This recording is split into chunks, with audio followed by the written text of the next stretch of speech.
علامہ خادم حسین رضوی سے میں نے جلالین شریف پڑھی ہے، مشکات المصابیح ان سے پڑھی ہے، میں نے صرف ان سے پڑھا، نحو میں نے ان سے پڑھی۔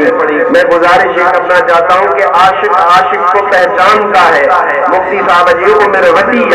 علامہ خادم حسین صاحب جی عمر کے حساب سے پڑھ عمر میں نہ ہویا جن جی ملاقات کرے کان کی ظاہری طور پہ فرما لاہور میں پنج سبق کے دوران یہ علامہ خادم حسین رضوی سے میں نے یہ الفاظ سنے، فرمایا کہ سندھ میں ایک شیر بستا ہے، اس کو دیکھنے سے رسول اللہ کی یاد آتی ہے۔ وہ مفتی عبدالرحیم سکندری ہے۔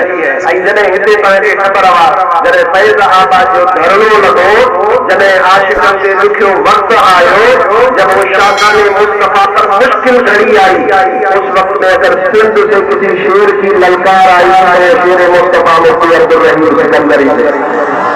آپ نے واضح طور پہ لاکھوں کے اجتماع میں فرمایا تھا، اے سنیوں جب وقت آئے تو علامہ خادم حسین رضوی کا ساتھ دو گے، ان وقت مفتی صاحب اپنے کا وائدو ورتو ہو، یاد رکھو اصل اہل سنت و جماعت کی کاب پارٹی رہے، اصل پارٹی مدینے والوں نے یا رسول اللہ صلی اللہ علیہ وسلم۔